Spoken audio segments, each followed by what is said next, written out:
Now, we move on to another subject, one of the forthcoming hot potatoes in the market, ship recycling. We will have Jessica Röttmer speaking on the latest developments. Well, good afternoon, everyone. Thank you very much, first of all, for inviting me to this very interesting forum here.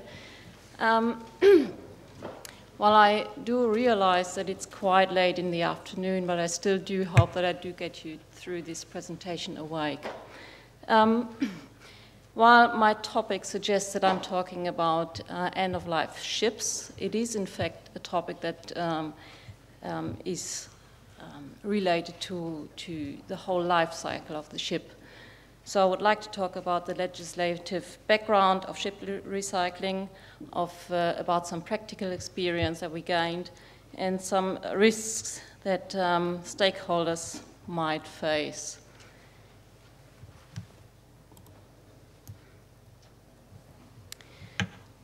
So when talking about conventions for ship recycling, we might ask, why is a convention necessary? I'm sure most of you probably have seen pictures or footages of ship recycling facilities in South Asia where people walk in mud, barefooted and so on, in very bad conditions, actually in unacceptable conditions. And I myself haven't been there so far, I have to admit, but my colleague has, and he says that it's hell on earth, and it's still like that today. So the footages are not lying. Public is aware of what is going on there, so there is a kind of pressure, and there is no real practical international legislation. There was not practical international legislation so far, so there was to be done something. So then there was the Hong Kong International Convention for the Safe and Environmental Sound Recycling of Ships that was developed and actually adopted in May 2009. Unfortunately, it hasn't come into force yet, as it is not ratified yet, but it is there, and 5 countries have actually already signed it, so hopefully there might be a step forward. What is the Hong Kong Convention about? So it's applicable to all merchant ships above 500 gross tons, and it's applicable to ship recycling facilities. Key issues of the convention are the inventory of hazardous materials and the authorization of ship recycling facilities.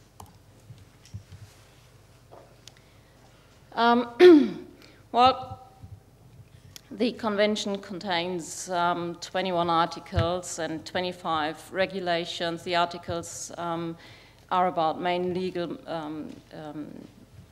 mechanisms. The regulations contain technical requirements for ships and ship recycling facilities. We have several appendices and some guidelines as well. The guidelines that are most important for us are the guideline for the development of IHM and the guidelines for safe and environmentally sound ship recycling.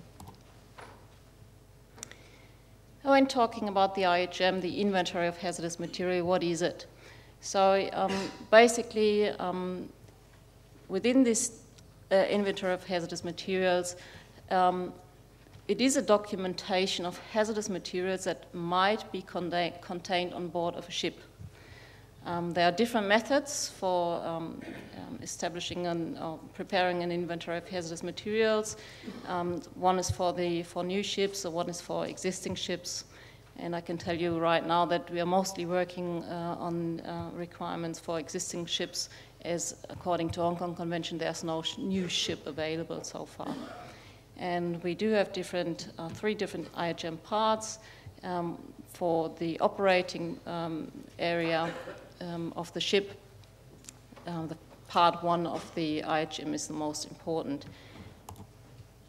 And from that, we're dealing mostly with those 4 hazardous materials displayed here.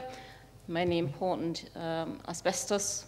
And we deal with PCBs, ozone depleting substances, and organotin compounds.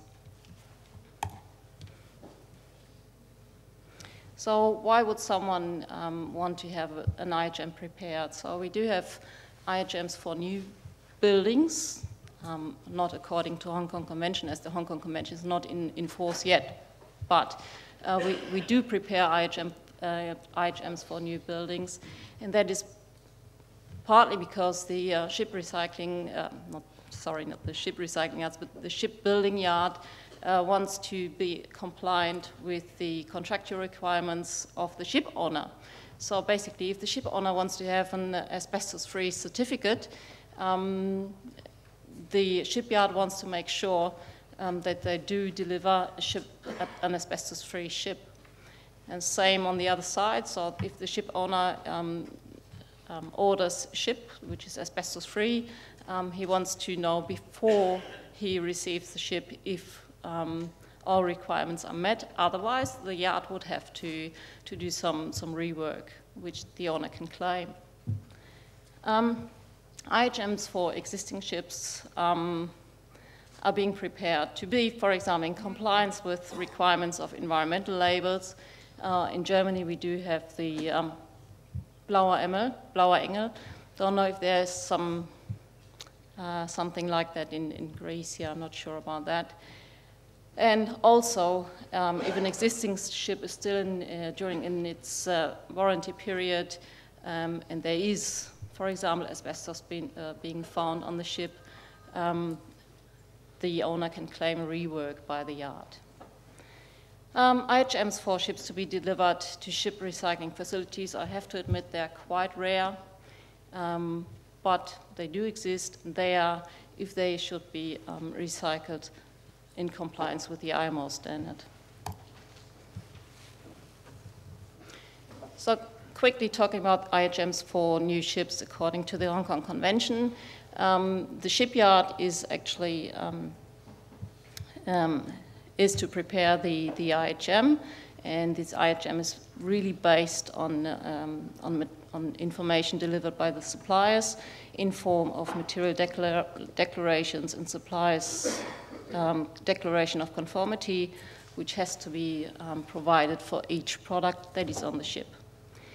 That, as you can imagine, is a very time-consuming thing to do, plus the suppliers are just not up to it right now. They're just not, they just don't have it on their agenda, and they're just not ready for it. An IHM for existing ships will be done actually in practical work.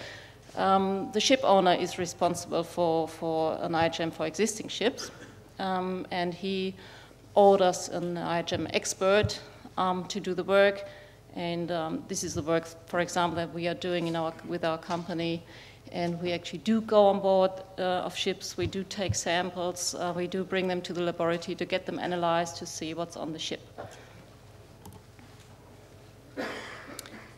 These are the steps how it's being done. So first of all, we do get information from our client, ship owner, for example. That might be the general arrangement plan, which is most important for us. Can be the fire and safety plan. We would need, if possible, coating plans. But as I said, general arrangement plan would be most and foremost the most important thing for us. So we do analyze the documents we receive in order to prepare ourselves to go on board and to structure our work on board. For that, we do prepare a VSCP, which is a visual sample and check plan, where we actually use an Excel spreadsheet file where we write in where we want to take the samples, on which type of samples, and what kind of hazardous material.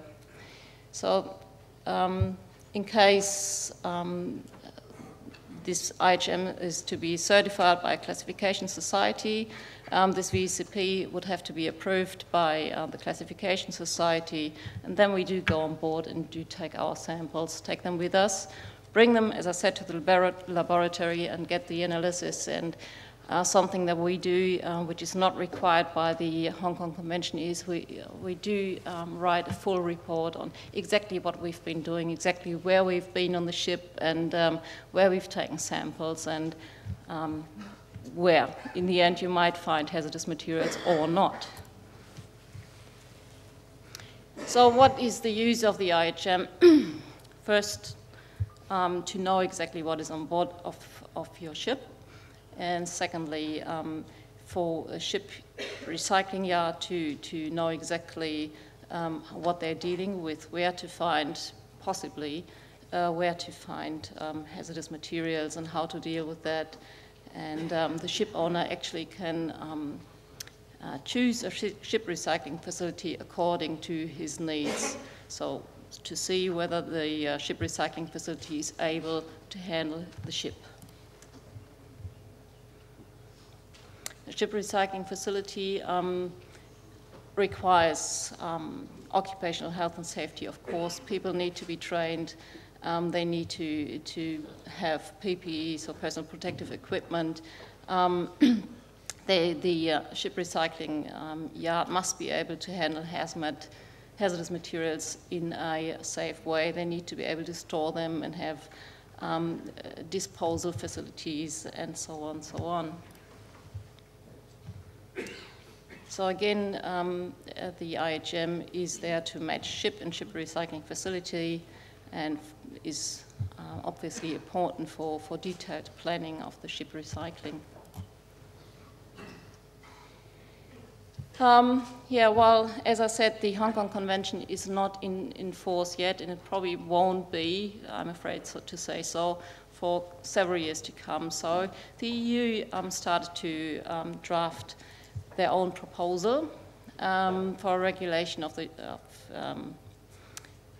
on ship recycling, and it actually does contain mostly what the Hong Kong Convention contains as well.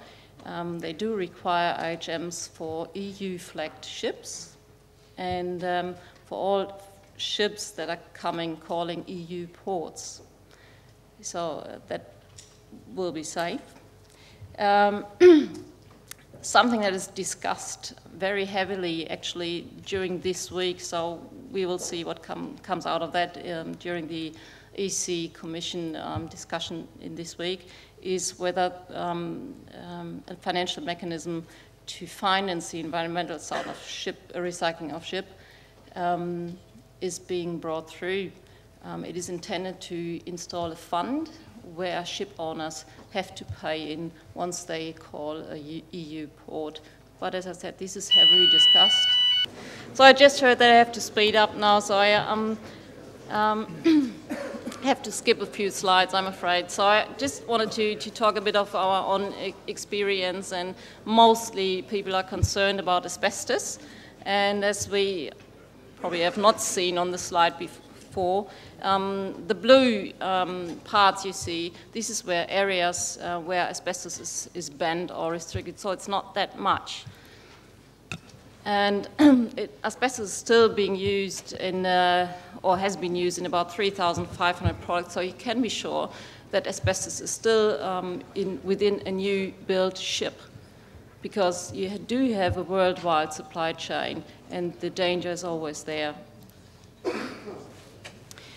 For example, we did prepare an IHM for a ship that was 1.5 years old, and we found 11 sources of asbestos. Just some pictures of our work. We actually, while sample taking, we are working non-destructive. Our samples need to be very, very thin.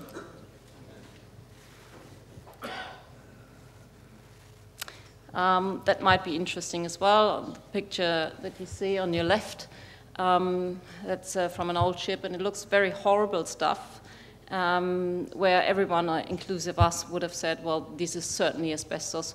We put it into a laboratory, and, well, there was no asbestos, but on the right-hand side, it was a quite new ship, and we certainly didn't think there was asbestos in there. We just took the sample, and we found out there was asbestos in there. So what I want to say is, you can, just by looking at something, you can't really tell And it's always better to really have a look into it. This is from a ship where we took samples of a coating from a tank, and we realized everything where it's red, the same coating has been used, so asbestos containing in all the containing where the area is red. This is what it looks like, so it's quite, if you do have to exchange that, that's quite costly. So the challenge is again globalization of supply chains. It's hard to really say or to be safe that there's no asbestos within the products you receive. So best thing to do probably is to really do some sort of sample testing to be sure what you're receiving. Plus, a real big issue for ship owners is that port state control in Australia and the Netherlands do lead to detention penalties because they do send inspectors on the ship to basically really find samples with where asbestos is contained, and that might be very costly again and dangerous. The ship owner, due to the fact that he owns the ship for a long period of time, usually, has got the highest risk, of course, and he's got no control on the supplies of the shipbuilder, for example. So he's very reliant on his shipyard, on the supplier he chooses on the way.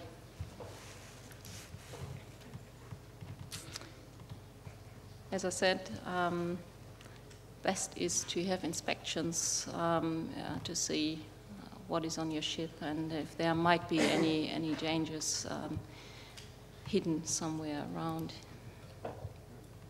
So as I said up front, recycling is not only for old ships, it's really from cradle to grave. Thank you very much.